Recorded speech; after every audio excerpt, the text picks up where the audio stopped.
Hello everyone and welcome back to Sinar Daily's Top News Podcast, and I'm your host Ashwin Kumar. Today we have a special guest. He's none other than former Minister and Setiawangsa MP, YB Nik Nazmi. Hi YB. Hi. How are you? Good to be here. Good to be here. Okay. YB, actually I want to congratulate you. You know why? I think these days you have lesser work after whatever happened. Yeah. As a joke, YB. And when you had a lot of responsibilities, you travel around, you attended symposiums, conferences, you try to save Malayan tiger, but nobody cared. The environmentalists cared, Sultan of Pang, the whole family cared. Yeah. We cared, media, but Racket, I'm not sure. But whatever happened in the last 1.5 months or 2 months, now everybody talking about you and your colleague, Dato Sri Rafizi. Yeah. Yeah. So, back to our topic. Criticism, constructive criticism is not betrayal. Yeah. That is a core essence of PKR. Let's not talk about Pakatan Harapan. PKR itself, that's the DNA. Yeah. Lahirnya PKR. Kenapa tiba-tiba macam ada jangkitan dari sesuatu parti? I don't want to mention that party. Okay, bila something being raised with good points, somehow nanti disisihkan. Maybe you can tell, maybe. Well, I think it's true. I mean, being able to question, to criticize, because we want to make things better. That is the essence of Keadilan, of PKR. You in fact, not just in '99, the beginnings when we were on the streets, and the time when a lot of people were attracted to this new movement. But even when we won power in Selangor, in Penang and all that, you see that I was a backbencher adun for one point of time, and we at times were the ones more critical towards our own government than the opposition. I mean, in like real matters, not just petty matters or just to get people excited. Similarly, 2018, I became an MP. I remember, we were loud, we were critical, and I mean, we remained supportive of even at that time Tun Mahathir, but we questioned when the government did not live up to its promises, or did not, or were pushing things without consultation and all that. So this time around, well, I guess maybe one of the things is that we get a lot more new people. Okay. And that's, I understand that, and that's fine. I mean, I want us to win, and when you win, you attract new people, right? And that's fine. But the problem is, whether it's the new people and even some of those who have been in the party for some time from the difficult days, they start to look, start to think differently. That we have to preserve stability above everything else. Because we are not just the government, we are the Prime Minister and all that. So it's all about stability, and using the right channels, which I'm not entirely against. But if I'm a minister, I'm bound by collective responsibility. In fact, in cabinet, I think Rafizi and I were a bit more, well, not critical, but we will give our view, because I think that's our trust, our amanah. But now that we are outside, and I think Rafizi has also been very clear, I've been very clear, we do not want to change the Prime Minister. We are here in this party, but we will speak out when we need to, because that's what people voted us in for. So I don't know why, other than that, why people don't like this. If it's the new people, I understand. Maybe they find that this culture is weird or rare, right? But if you've been in the party for a long time, you know that being critical, being vocal is what makes us special. What makes people want to join us. And as you said, I mean, other parties have different cultures. Yeah, betul. And that's, in a way, that's their strength. That's why some people like them. But so for us, if then you don't like something that is pretty much the DNA of PKR, then I don't know. I mean, people will start to question the party. Maybe is it because before this, all of you know not in power, not part of government, things were fine, and now suddenly part of government, we have camps. Is it because of that? Well, in terms of camps, I think PKR has always had camps, right? Our party election has always been exciting, to put it mildly. But I think the difference this time around, as you rightly say, I think having power, then the stakes are higher. Yes, I mean previously that means we had positions in Selangor, in Penang, in some governments, but now it's federal power, right? It's bigger, it's worth more. So I think that is one of the reasons why sometimes you can see the change in the culture of the party. There's I would say it's a myth among public. The opinion is PKR is a party that just cannot have power. They are born to be opposition. What is your thought on that? I disagree in the sense that I think we have good people, we have people who I believe make good ministers. Like Hassan Karim. But at the same time, I understand why people think that way. But we just have to get used to having power, right? And I think the difference, of course, is for us to have power is not to enrich ourselves, it's not to oppress anyone, but having power is about uplifting the people, is about making a difference in society and bringing the different races in Malaysia together. I mean, that's the DNA of PKR. Maybe it's this challenge. Maybe PKR has to go through this challenge to become a solid party in the future. Maybe. Yeah. Maybe recently KJ also visited, just like you, to Karangraf. When we asked him about whatever happened to you and your clique, to Rafizi, he said you and him now in the same boat, whatever happened. So you at least still helping out your constituency, Setiaongsa. KJ is there DJing and everything. But do you think KJ can make a comeback? And do you think KJ might make a comeback as a senator or what under Dato Sri Anwar's government? Well, that is a question that KJ can answer. But as far as I'm concerned, I think he obviously is a very well-regarded politician, especially among the younger generation. And he has done well outside of government. Whatever it is, whether it's as a DJ or podcast or other things. So yeah, I'm sure. He'll be a valuable member if Datuk Sri Anwar wants, and if he makes a comeback, I think he will be a valuable member of the government. And I think, I interviewed him recently and all that.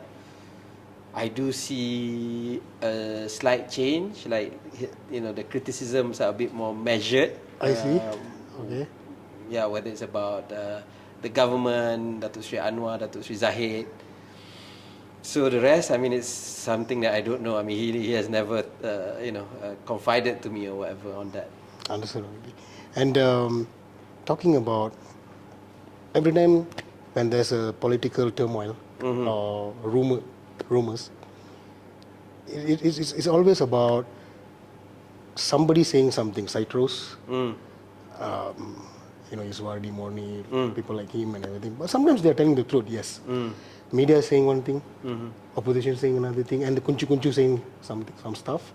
So all this, Rakyat wants to know, YB, what is actually happening with unity government?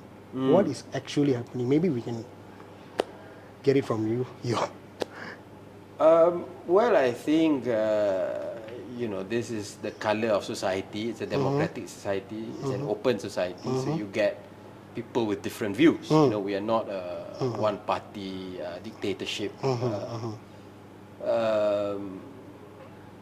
I think the rakyat, to a great extent,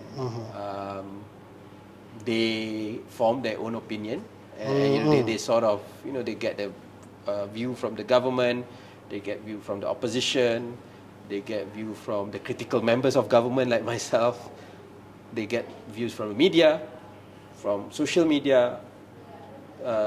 Then they will form their own view, right? And I think, but I think what the unity government needs to do better, I think we've done a lot of good things in the unity government, and I'm not going to belittle that or question that, but I think one thing we should always work on is communications. That is something we should do better. And and then like we tend to say that the opposition are very good at using social media and all that.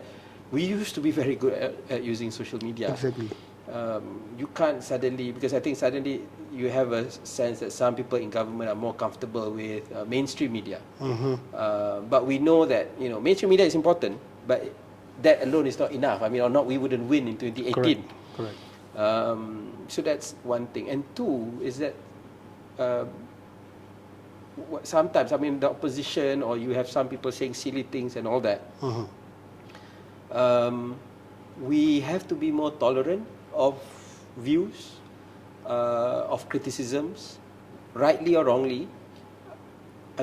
I don't know how often people in the previous administrations closed down their comments on Facebook, but it has happened in this government. Exactly. Unfortunately. Exactly. We have seen, the minister saying that, be careful of what you say, a police car might be outside your house. And why do we have to resort to that? If anything wrong, 3R, whatever, and you need to use, I'm not saying that everyone on social media is good and great, right?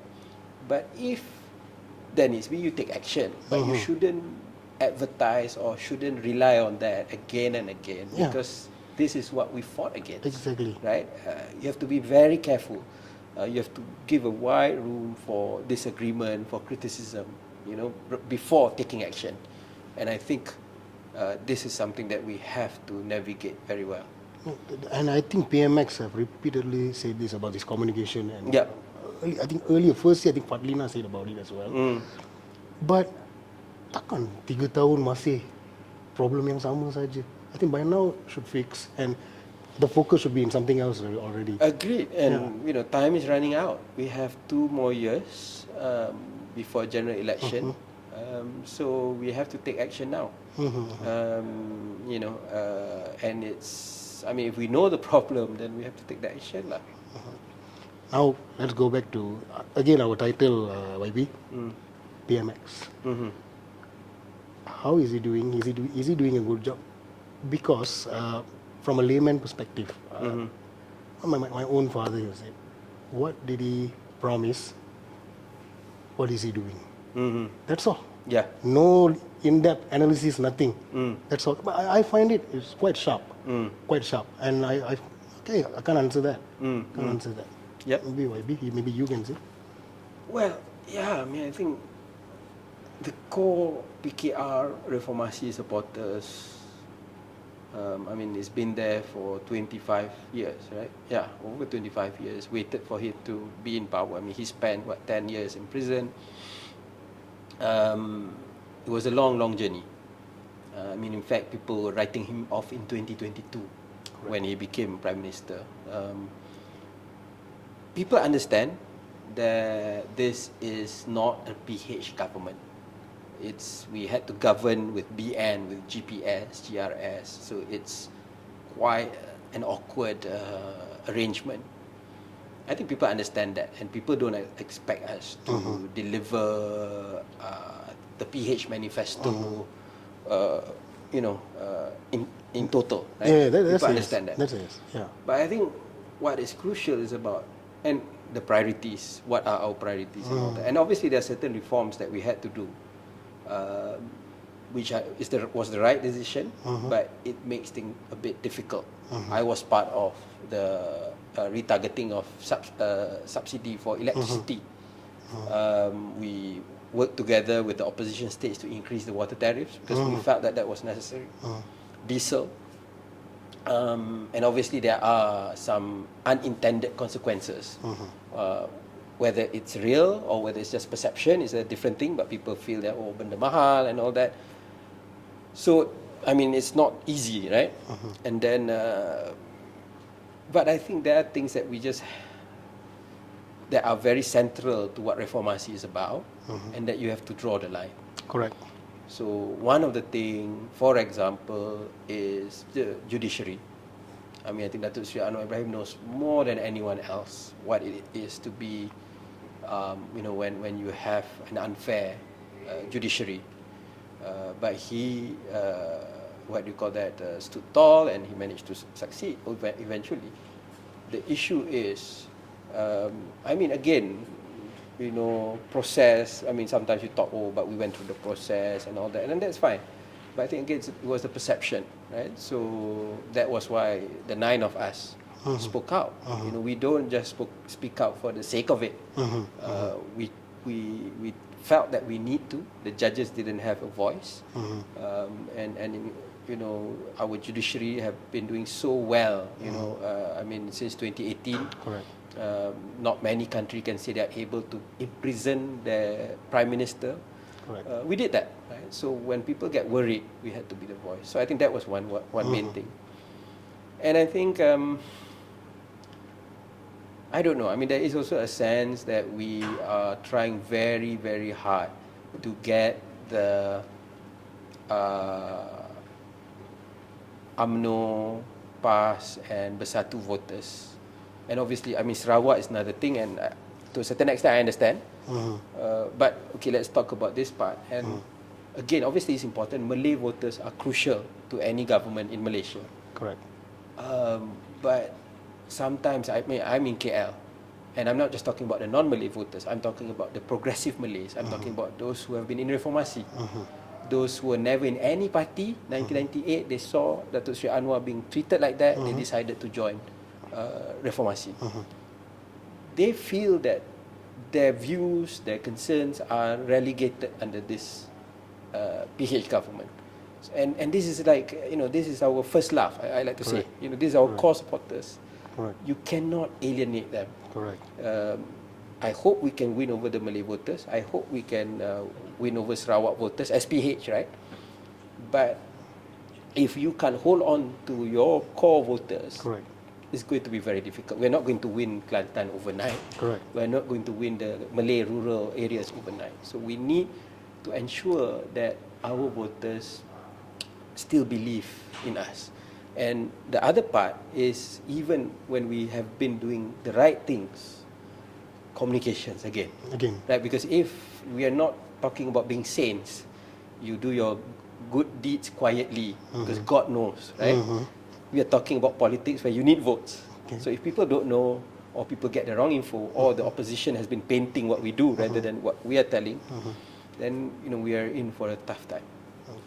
Is Datuk Sri Anwar aware that this hardcore 1998 followers is being sidelined? Is he aware?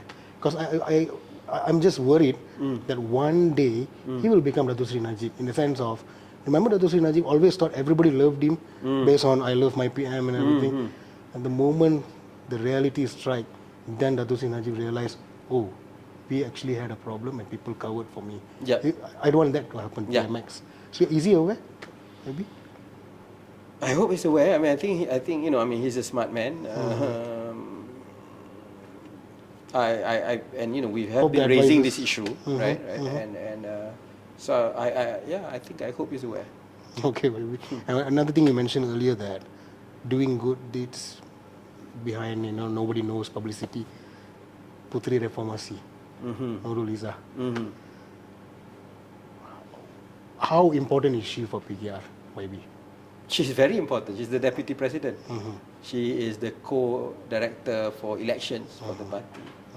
So she is central, very important for the party. I mean, people look at Dato' Sri Anwar already in his last term as party president. I mean, he is 78.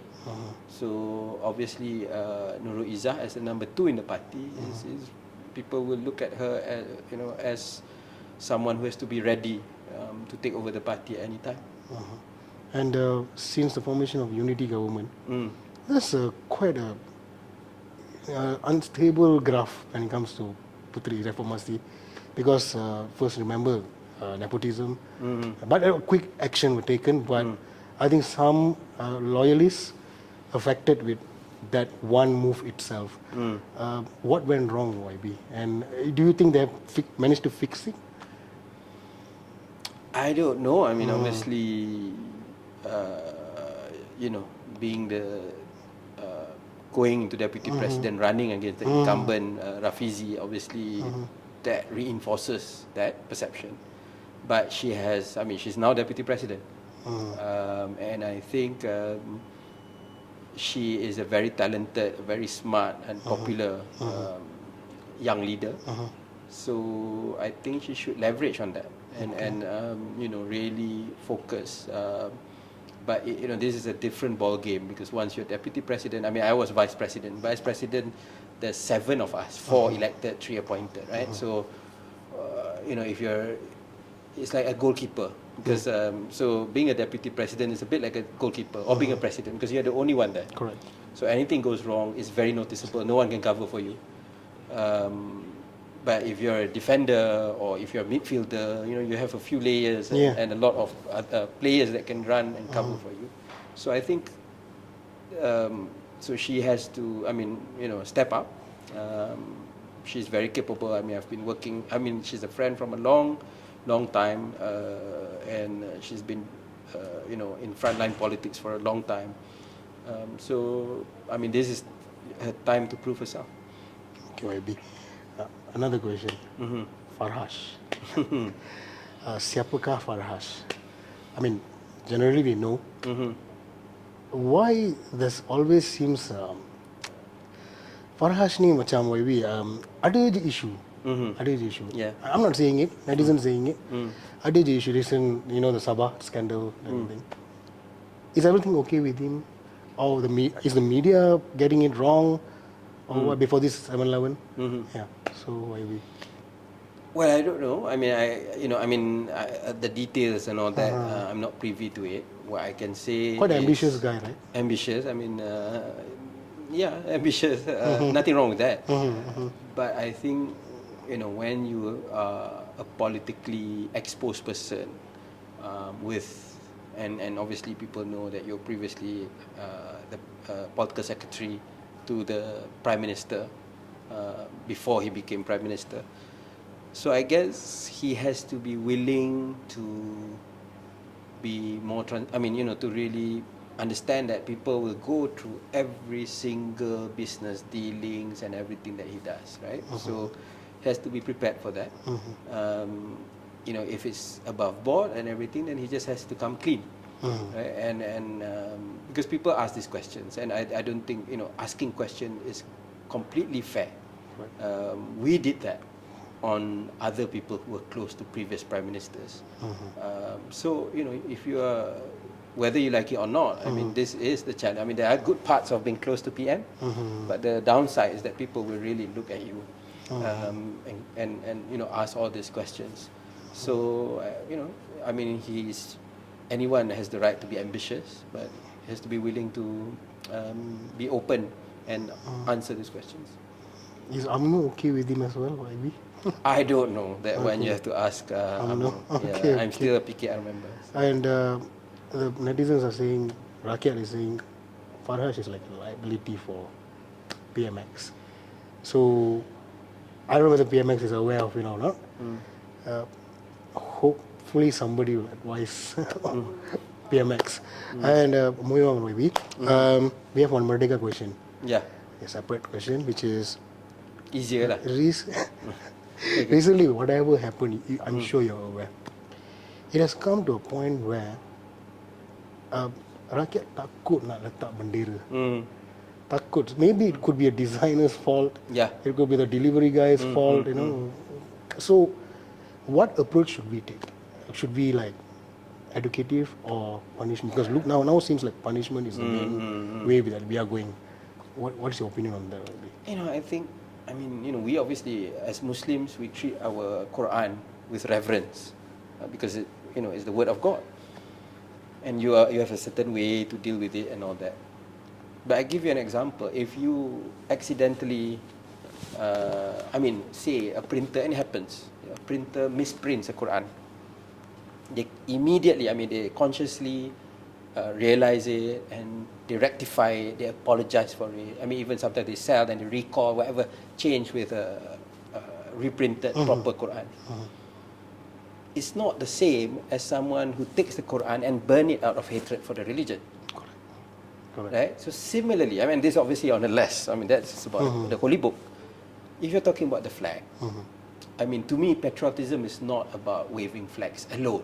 Correct. Right? There are various ways. If you're waving flags but you're corrupt, I don't think you're patriotic. Correct. If you're waving flags but you're racist, I don't think you're patriotic. But okay, fine. It is a way. I do distribute flags in my area and all that, just to create the feeling among the public, right? And I'm being very frank. I think there was this sense of perception, or whether real or not, people like to say, non-Malays did not put up flags. They're putting up flags less now than before, whatever. I don't measure this or check who puts up anything. But that's what people whisper. And then when a non-Malay puts up it wrongly, then you create this fuss as if it's the end of the world. Again, if it is, this guy goes and knowingly, step on it, or, knowingly, like for days, put the flag upside down, that's one thing. But if they make a mistake, they apologize for it. Why are we making it such a big thing? Why are we expending our energies? And you're correct. Because to be honest, right, I guess subconsciously I know if a flag is right or wrong. Not only you have to measure the stripes, you also have to measure the star. To count the star, to make sure it's the right number, right? But if what if you don't? People can make an issue if they want to. Now, and some from AI, the mistake, some other people make mistake. It was never an issue, and rightly so, because if you realize that it was an unintended mistake, no intention, no, not to insult or to, not to, to send a message or anything. It was purely unintentional. You cannot equate that with someone who does it intentionally. So I think, this is, and when you put it at a certain race and all that. And then you bring a rombongan all the way to certain place, and that is unnecessary. And I think it's really unhealthy. Correct. For the country. And this is 2025. The reason why I asked you, maybe because my neighbor, I have been in this particular taman 7 years. He'll be the first one to put up in our taman. By 15 already up. It's already still now tak ada. Tak ada. Takut kot. Saya pun tak pasti. Yeah. So that's true. So any message, YB, for Merdeka, and also moving forward. Now you're not a Menteri anymore. But how are you going to engage with youngsters after this? And what is your future plan like? Well, for Merdeka, I think just wish every Malaysian selamat Hari Kebangsaan, selamat Hari Malaysia. We should all cherish our independence, our freedom. And, we should really, if you remember, in Wawasan 2020, which was announced in 1991, the Prime Minister at that time spoke about creating a united bangsa Malaysia. We have to ask ourselves, do we have, in 2025, do we have that united bangsa Malaysia or not? Right? Honestly. So I think that is the most important message to take in. With regards to, I think for me, I'm trying to use social media more. I'm trying to go to the ground more to engage with the younger generation.